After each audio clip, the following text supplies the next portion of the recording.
Well, I have to think of something new to start with. So where did we leave off last time? All right, so where we left off last time was we were talking about the pressure pump. Let's see, it was pressure pump. And we had a couple of points. It's a gear-driven displacement pump, constant displacement pump. And then we talked about how it pulls oil, or oil is pushed from the bottom, into the oil pump. And now this is where it starts to affect you. Leaks in the gasket will suck air. Right, so the oil pump doesn't really care what it pumps. It can pump oil or it can pump air. Now, what do you suppose is easier for it? Air. Air is. So if you have, so I had everybody place their accessory case gasket down on the crankcases while I'm standing there because it's idiot resistant. As I told you about that story, didn't I? I said idiot proof one time, and one of my students, I'm like, yes. He's like, you need to start saying idiot resistant because they'll always make a better idiot. So nothing's idiot proof. So it's idiot resistant. So the gasket is relatively idiot resistant. And in the back of the crankcase,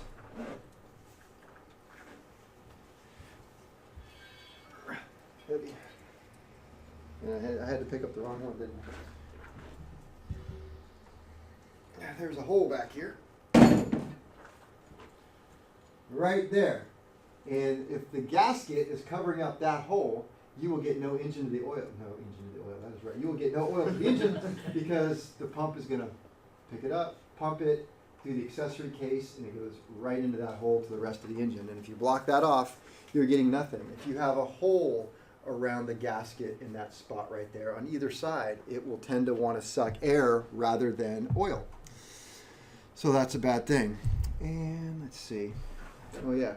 And that is one of the reasons why Lycoming changed from this style of pump with the parting flange here to a single piece, because that's another spot that'll suck air. So all of those things go against you.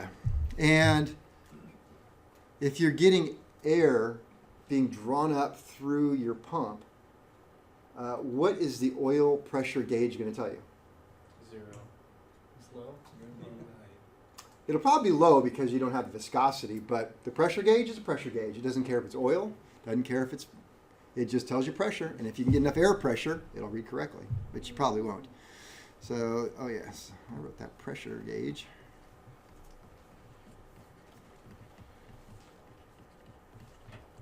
Pressure gauge reads pressure. Oh, excellent, thank you for that.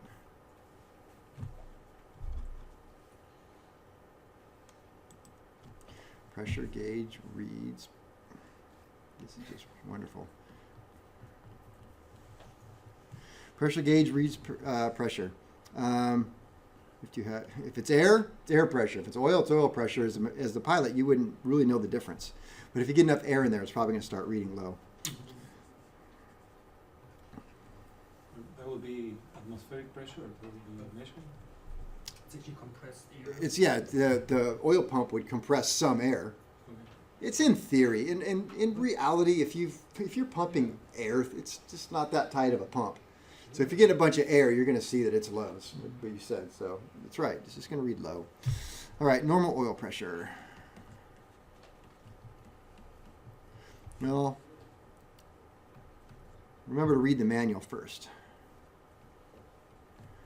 About 15 to 20 psi at idle. About 60 to 115, depends on the engine. At cruise. Why is it so low at idle? Because the engine runs much slower. So It's running slower. so the pumps is running slower too. Pump's running slower. It's not putting the same amount of oil through the system. Right. That's why the pressure is lower. Okay. So really what's happening at idle, so if we started up, we're idling, and I'm getting 20 psi. It's okay if you get more. right? It's not a problem. So if I start up my engine, I'm like, ooh, I'm getting 25 psi. What do?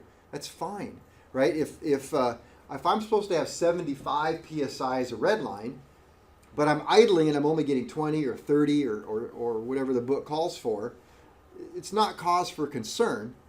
But you have to understand what's going on in the engine. So if somebody comes to you, a customer, and said, hey, whenever I start my engine, when it's cold, I noticed that my oil pressure at idle is up around 40 or 50 psi. And then I go fly from my hamburger and I land, and when I'm idling, before I shut down, I look down and it's only 25 psi. So you guys follow? So it's, and it's, well, what was it when you flew there? Oh, the whole flight at cruise, it was 75 psi. So, keep my numbers. Kind of be the oil when it was cold versus Exactly. hot. That's exactly what's going on. So startup, idle. Our customer says, wow, I got 35 psi. And then at cruise, I had 75 psi. And then at shutdown, idle, only had 20 psi. So what's going on here? All the oil is still thick. It's set thick at startup, so it was able to build up more pressure at that idle speed. But that was the capacity of the pump. You're not going to get any more. If you have an adjustable oil pressure relief valve, you can screw it all the way in. You're not going to get anywhere. That little ball, it's setting on the seat. It's saying, all right, send all of the oil to the rest of the engine. Because back here, there's a little ball, and every engine has something similar. Continental's not a ball, it's a different plunger style. But so that ball is on its seat. When that ball is on its seat, it means all the oil that comes into this hole right here goes into the oil gallery and gets fed to the engine. So the ball is on the seat, engine's taking all the oil. Well, up at cruise, what's happening is the oil pump is spinning so much faster that it's putting out way more oil than the engine needs. So most of it's going to the engine, but some of it has pushed the ball off of against the spring, and now it's just leaking out and coming down this little, should be a little hole right about there. Yeah, little hole right there. Just going right back to the oil sump. That's all the oil it doesn't need. Because the pump should put out more than the airplane needs. All right, so pilot comes, lands, are getting ready to shut down. The oil's thinner, and so not as high of viscosity, and that's why you're going to see a lower pressure there. So what happens if you then try and adjust the oil pressure relief at idle? You're like, oh, I need more oil pressure at idle. Start screwing that in. What's going to happen? Nothing. Nothing's going to happen. Why? Because it's not reading the oil pressure after the relief valve, it's reading it before the relief valve. And not only that, it's sending all the oil whenever it's cold to the engine. So I don't want to say it's reading it after the relief valve because, I said or it's before. reading before the relief valve, not after. okay. You got to be careful with that one because it's actually, if you open up the ball, it's going to drop the pressure on the other side of the orifice too, on both sides of the orifice. So I don't want to say that. But bottom line is, at your idle, the pump's putting out as much as it can. So by increasing the oil pump pressure, by adjusting the oil pressure relief, you're not going to solve anything. So how do you adjust the oil pressure relief back here? There's two ways. With the washers. Stack washers up. They're 1/4-inch washers, just AN 960 416 washers behind the spring, so the spring has less room, so there's more pressure. Or all of the new ones have an adjustment nut on them.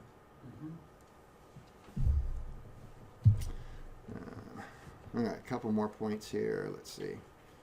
So when I ask you how the oil flows, oil travels around the gears, not through the middle.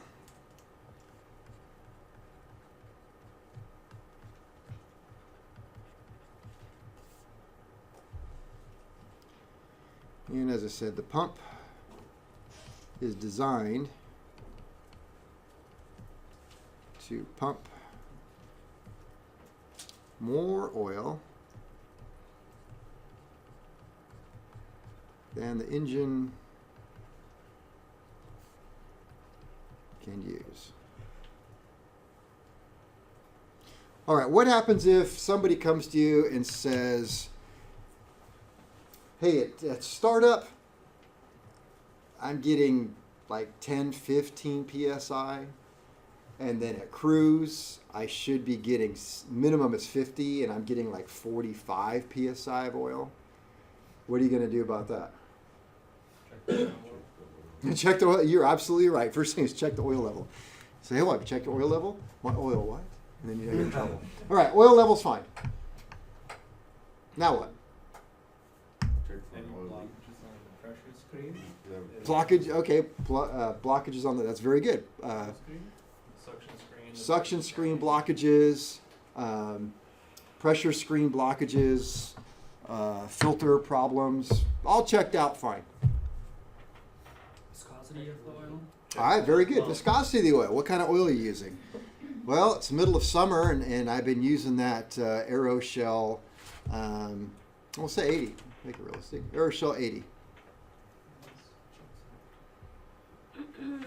That's Might be a little. Might be a little thin. That's the Yeah. oil. All right, so you fill them up with Aeroshell 100, and pilot says, I flew it, and came back and said, no change.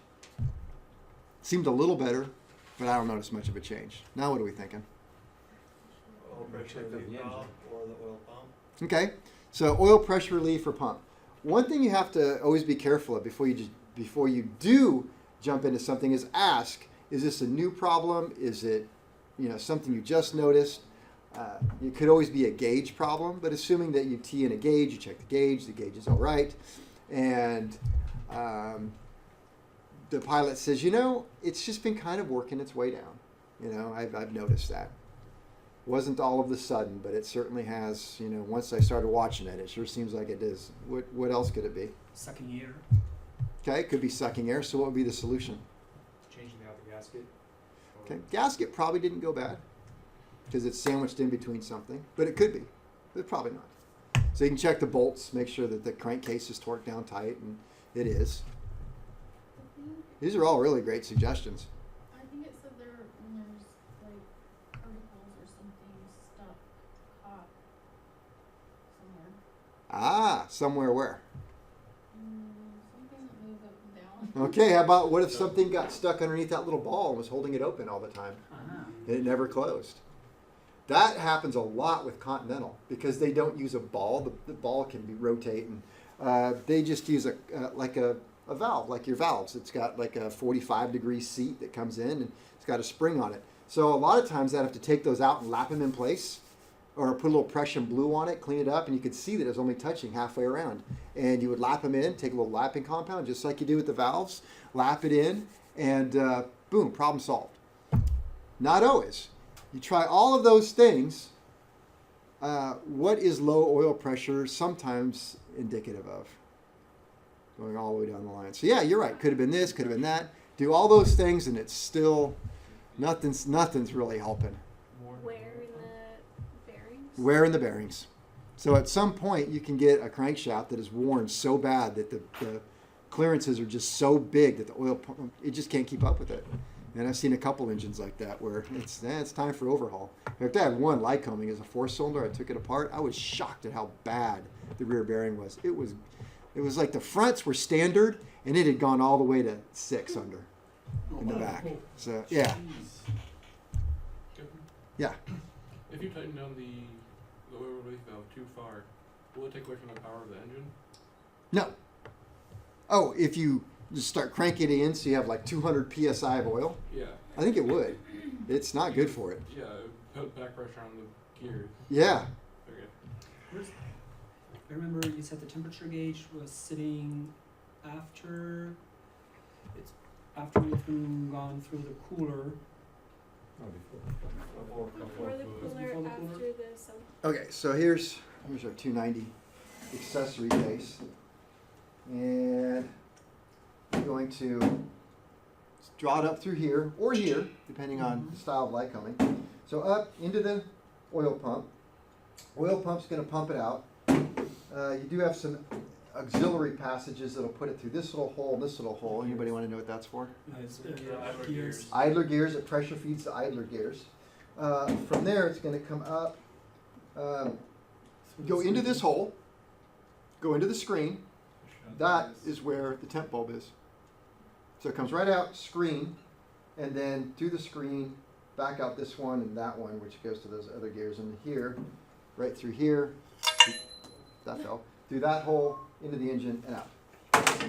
So the oil temperature is always indicative of the oil right as it's about to enter the engine. Okay, so if you have an extra oil cooler, it would actually first go through the cooler. Yep. Yeah. Yeah. Because that's what I remember from yesterday. Yeah. So, but now where's the gauge for the pressure sitting? Because depending on where that sits, Right there. okay. Sometimes people take it off of right here, but that's the more common spot. Okay, because I was just thinking through the scenario with the bearings, and I was thinking, well, it kind of depends on where you're taking off the pressure, right? Now, if you take it off right there and you don't have an orifice on the back end, then you're going to lose your pressure. Kevin, one question. Why Yeah. is there a red line for very high pressure, like over 100 psi? And what damage can that do eventually? You know, I like what Prince was saying. I hadn't really thought much about it, but you put a lot of back pressure on the gears. The oil pump itself, it was only designed to go so much pressure. There's something to be said about putting too much oil pressure into the engine. I don't know exactly what it is. In the hoses maybe also? Hoses should handle more, but okay, hoses. Like your engine, it's going to bleed off into the prop. I think you're going to have prop problems. You can push a seal out. Oh, it's splash oil. Could you start burning oil?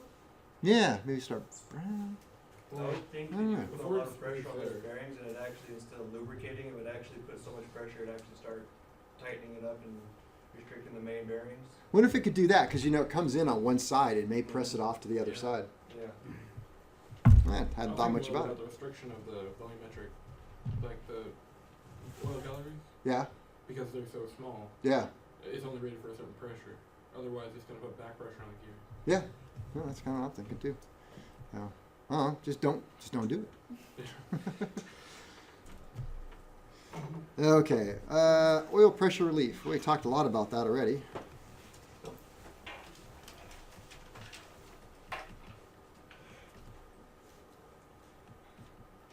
And they do give you some trouble,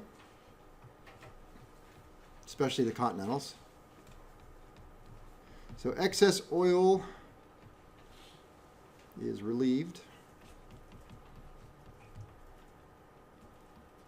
by an oil pressure relief valve.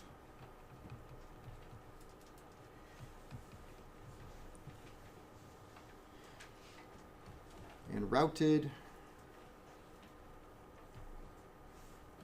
back to the inlet side of the pump. And I purposely left this statement, I think it came right out of the book, like that, because you're going to see a lot of things in aviation with relief valves, and the answer is always the relief valve relieves the component, whether it's oil or fuel or hydraulic fluid or oil again, because I was thinking of governor, relieves it back to the inlet side of the pump. Well, that doesn't mean literally back to the absolute inlet side of the pump. In this case, it drops it right down into the oil supply, which is also the inlet side of the pump. So just never take that too literal, but it's the actual answer.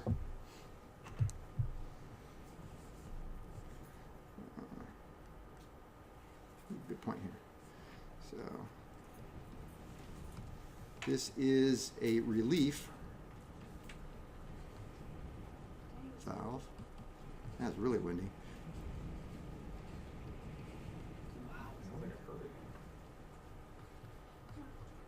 Hey, remember it's a relief valve, not a regulator. So a regulator would regulate. If I had an actual regulator, then it's going to do a pretty decent job at holding it at a certain pressure. But it's just a ball on a spring. So it's not even going to move that linear. The more oil that comes through and the further the ball has to move, the more pressure is going to be on the spring, the less it's going to want to move.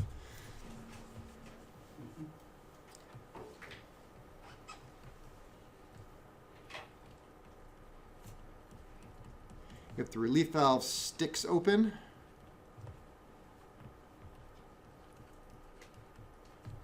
engine will lose oil pressure. That's something that was Sarah's idea, which is a good one. So you're flying along at cruise RPM, and as you're going at cruise RPM, that ball is off its seat. And I'm always harping on everybody about that safety wire at the bottom of the engine. So you did a really bad job of safety wiring, and your pigtail fell off, got into the sump. Pigtail's small enough that it'll make it past the suction screen. It'll go up into the pump, go through the pump.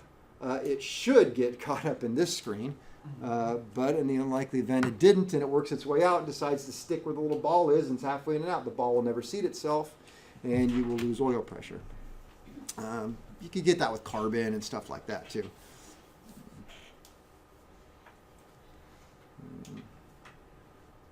Two.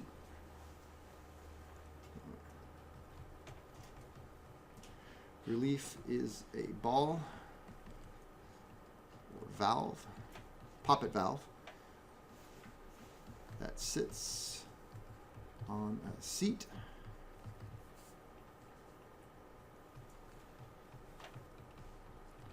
Spring pressure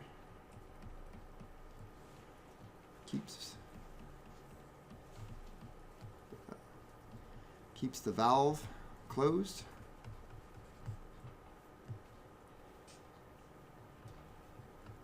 Until oil pressure overcomes the spring pressure.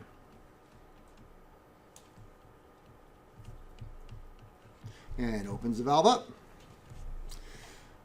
When would I want to adjust oil pressure? I have a brand new engine. I think that's a Q&A question right there. You have a brand new engine. When should oil pressure be adjusted? In the shop. Break-in? In the shop. That is the correct answer, is it's set up in the shop. Well, how you guys are building an engine, how are you setting it up? Or properly assembling the oil pump. How are you setting up the oil pressure? With no A little load. tension spring. With what? The With spring spring- resistance. Okay, you measured the spring tension. Yeah. All right. You're really not, are you? You're just guessing and hoping. hopes and prayers. It's hopes and prayers. Am I correct on that? Yeah, well, that's how I did it too. Okay, so you just put I bought a brand new ball and a brand new spring, and I put them in, and I hope that works. All right, and so when you start up the engine for the first time, the first thing you're going to want to do, whenever you start an aircraft engine, you start it up and you stare right at the oil pressure, and you need to get oil pressure. The book says within 30 seconds. That is a long, long time in my world. I can't wait that long. If I wouldn't get oil pressure probably half that time, I would not be happy. So I was going to say poo my pants, but so anyway, that's one of the answers in your Q&A is to adjust it within the first 30 seconds. Well, I don't know anybody that good who can run over here and adjust it within 30 seconds. And how are you going to adjust? Will you guys adjust your oil pressure with the engine running or not running? If you're going to do it running, call me because I want to watch you try and pull that apart with the oil pressure coming out. It's going to make a big mess. Okay, but the newer style, you can actually adjust it with the wrench. And so, but you still don't do it within 30 seconds. So you get 30 seconds oil pressure and you kind of wait for things to stabilize. So the real time to adjust oil pressure is when the engine is warmed. At operating temperature or just Yes, operating temperature.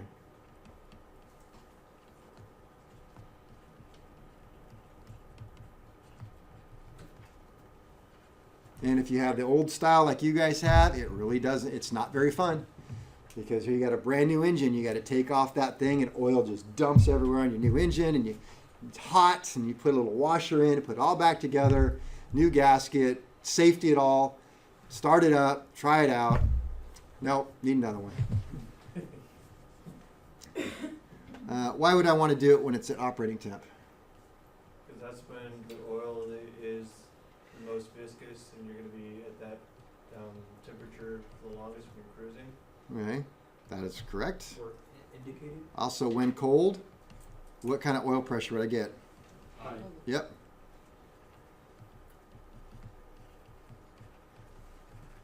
So if I back it down when it's cold, when they take off, go flying, it's going to be the wrong pressure.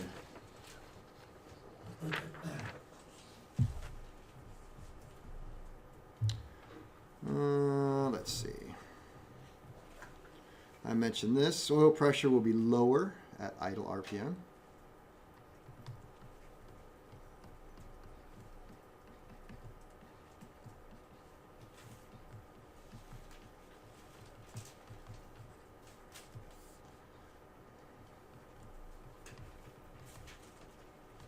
Adjust oil press by a screw, which is just going to put more pressure on the spring, or adding washers.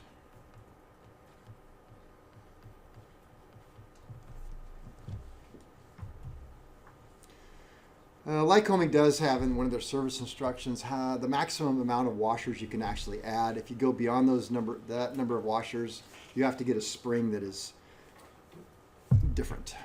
Would it be easier to just replace it with a spring which has a little bit more tension? No, than it's not. starting to shove.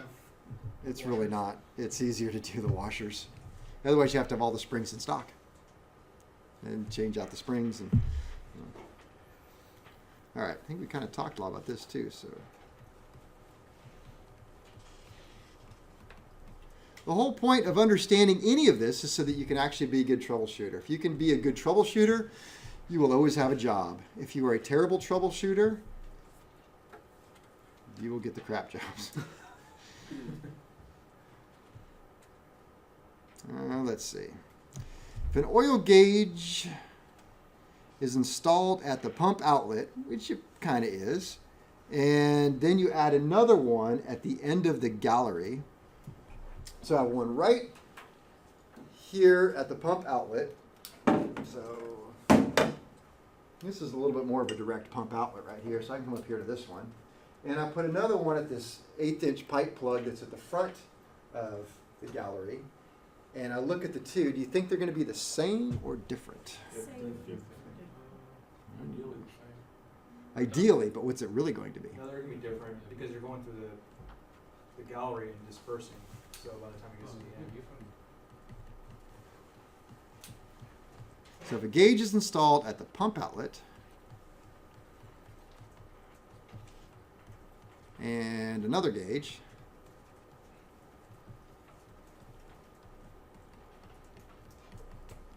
installed at the end of the oil galley,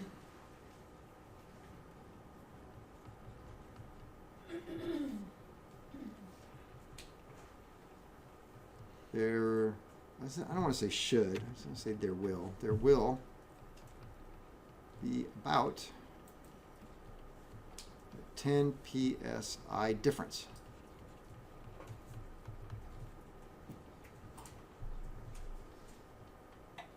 And that'd be about normal. If the difference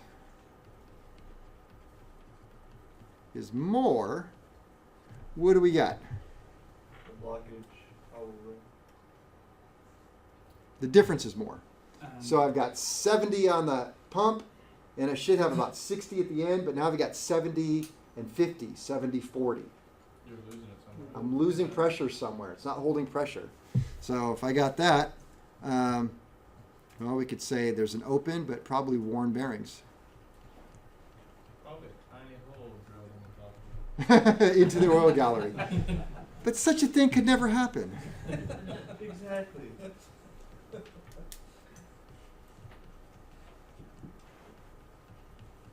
If the difference is less, so in other words, I got 70 psi come out of the pump and I got 70 psi at the end of it.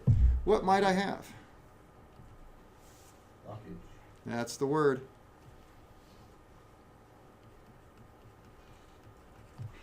Do you remember I told you the story about the customer who came to me with the handful of desiccant? Said, oh, and now do you understand where that desiccant, which was not desiccant, it was what? Plastic media bead. It was all packed in right there. That's that oil gallery right there. That plug, if it's not pulled out, it'll pack up all the way into here. So it'll go from the last hole up. Well, imagine if you will, the oil initial rush comes in, takes that stuff, brings it out. Those plastic pellets are rather large and kind of back feeds through and just blocks all of the little holes. Then nothing is getting oil, and I would have matching oil pressure. Now I can't think of a scenario offhand where that would happen, where somebody would come in and say, I just get this, it sounds like there's a squirrel in my engine, a lot of squeaking, and, you know, I know, yeah, and I smell burning metal, you know, and you're like, oh, check the differential, oh, you got a blockage in your oil. It probably wouldn't happen like that. If you had high oil pressure, There would would be that also the increase real that value, dynamics. make it a little bit more than 10 to the time? Yeah, if you crank it way up, I believe it would. Well, the holes are still the same size. Yeah. Let's see. Oh, and I kind of made this point. This is a great point whenever you're troubleshooting anything. What if the pilot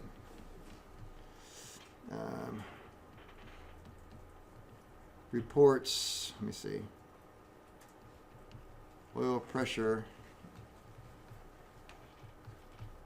has been fine for, I don't know, 10 years, and suddenly dropped.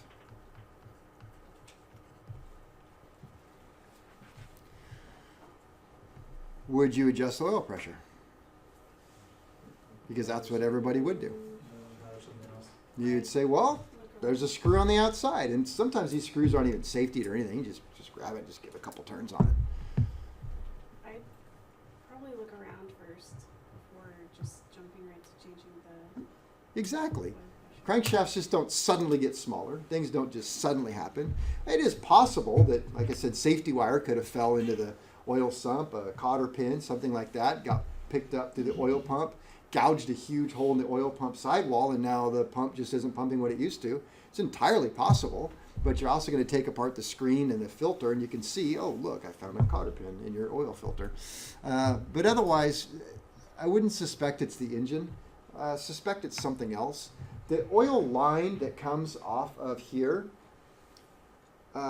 it actually, the fitting that goes in here has a very, very small hole drilled in it. It's really tiny. So you guys drilled that hole with that like .06 drill bit. It's even smaller than that. In fact, you can hardly see through it. Any guesses why that is that way? The pressure's regulated. Well, it's going from here to the gauge.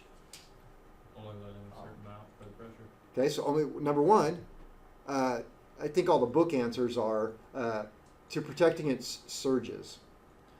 So if you had a sudden surge in the oil pressure, that little restriction would keep it from spiking up in your needle, I guess, and breaking the needle. But that's what regulates it to go to the gauge. Well, you don't really want to regulate it going to the gauge. You want to know what the pressure is here. So if you have a little tiny itty bitty orifice, so you have a line, nice straight line, look at that, and it's choked off, really tiny, small, and just a barely any oil gets through that, but goes up to the gauge.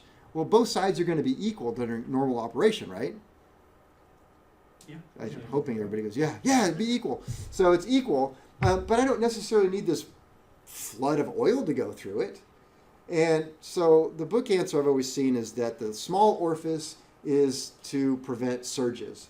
But at the same time, think about your airplane. So I got the engine sitting up from the firewall. Then I've got a little copper line that's going to come through here that's got what running through it? Live oil. And it's going to go through the firewall, snake around, come up back to the instrument panel. Right behind that instrument panel, I have live oil right there. So what happens if something breaks right there and oil starts spraying? Do I want this to be wide open or have a very tiny little orifice so it doesn't spray? Very tiny. Yeah, well, you know, if it happened, I suppose, in the cockpit, I would reach down under there and kink off the little line and, you know, tie it in a knot. You know, that would probably work. But if it's on the other side of the firewall, I can't get to it. Hey, I don't want to lose all my oil. I'd like it to kind of stay put in the engine. So the little orifice will really help that. That was a little orifice. All right. What else we got? So that was troubleshooting. Do you have a question in your Q&As about a compensating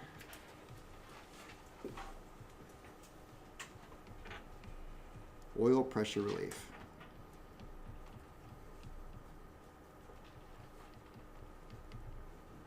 Not your average everyday oil pressure relief. Anybody from my second semester students remember what a compensated cam is?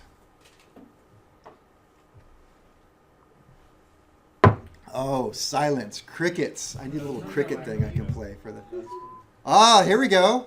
Yes, it is a what? It's on the magnet. It's on a magneto. You are correct. The little hamster is woke up and he's doing his little running in there. It's coming. Oh, I remember. Do you remember why we have a compensated cam and a magneto? What kind of engine did it go on? Or did I? Four-cylinder. I have the four-cylinder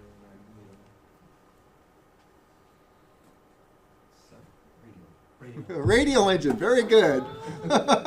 Hannah just woke up. Okay, compensated cam on a went on a radial engine. Does anybody remember why, since I brought that up? Again, is there like an app I can get for my phone that has crickets playing? Because that would be awesome with the little things. I could do that while you guys are thinking about it. In a radial engine, does the power impulses happen at exactly the same degrees? No, it doesn't. It doesn't. They're off by a degree or so. So if I had a magneto that was timed to put out an exact pulse at, let's say, 25 degrees before top dead center, not every cylinder would be at 25 degree top dead center, right? So the cam's a little odd inside the magneto, and you guys will get this next semester, so that it fires correctly for that particular cylinder. That's compensated. So I guess that was a long roundabout way to get to, what do you think, where am I going to find a compensating oil pressure relief valve? Is it in a Radial. In a radial. I could have just probably said that and saved a lot of embarrassment. So we're talking about radial engines. I kind of copied something out here because I thought it was really good. I don't want to write all this. Many large aircraft reciprocating engines have a compensating oil pressure relief valve that allows the oil pressure for cold oil to be. I'm not going to read that. Okay, what it is, so we talked about this, how the oil pressure is high at when it's cold and starting up. So let's just think about the fact that what kind of oil were we going to put in our radial engine? Really thick. Thick. So give me a brand. Aeroshell what? Aeroshell W160. W120. 120. Okay, so W120. So she's going to put W120 in her radial engine, and we start it up and it's cold. That stuff going to move real well? Okay, so a pump picks it up, sends it out. First thing it's going to hit then is going to be an oil pressure relief valve. And the oil pressure relief valve is going to say what? There's too much. There's too much. I'm just going to open right up. So how much of it goes? A bunch of it goes back to the inlet side of the pump, and nothing goes that way. That would be bad, right? Or very little goes to the engine. All right, so we want a compensating oil pressure relief valve so that this thing is smart enough to go, wait a minute, engine's cold. I need to let the oil pressure go up high. So it's oil pressure relief that's designed to sense that when it's cold, it is going to pump a lot more pressure towards the engine. And then as the engine warms up, it's going to relax back a little bit. Is that mechanical or is that electronic? Okay, we're talking about a radial engine. They were invented before electrons, I think. So it's mechanical. Is it like a I've never metal type of thing, or? Second Okay, I've never worked on one. I've never seen one. But this is a Vernotherm valve. I have worked on and seen hundreds of these things. And I would imagine that I would just make it work like a Vernotherm valve. And this is I call it a Vernotherm. And so does Lycoming. But the proper name, I suppose, outside of Lycoming would be an oil temperature regulator valve. So this regulates your oil temp. And what happens is when it's cold, it shrinks. And when it's hot, it expands. It's like every radiator on the wall with your little temperature Okay. has exactly that in there. Or anyone that does HVAC. It works on like the same Do you have principle those as in a these I things? thermostat. have It never works on the same done exact that. principle Space heater? as a thermostat. So Those radiators on the wall. Yeah, space heater. so, and I'll talk about this in a little bit, but I would imagine you could do something just with this and incorporate it into your oil pressure relief valve. Is that using the bending metal with like the two different metals that bend when it's? I don't believe so. Something in there just expands out. Probably something similar to that. A bimetallic is what that's Yeah. called. So some sort of bimetallic thing that stretches. It's not a spring that Is so it I kinda don't. like Because a I know coil? thermostats, it does. Yeah, that they're it moves one way bimetallic. or the other. Yeah, I don't know if it's a necessarily bimetallic thing. So it grows out. So you can use something similar to that. So what can we say here?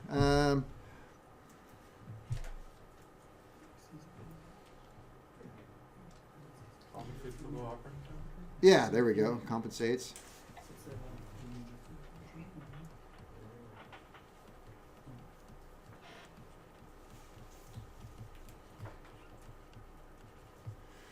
Compensates for low operating temp by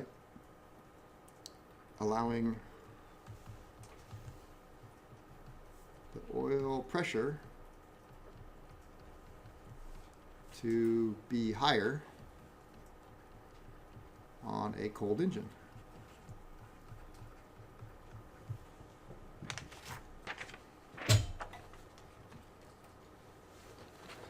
And that brings us to break time. Break time.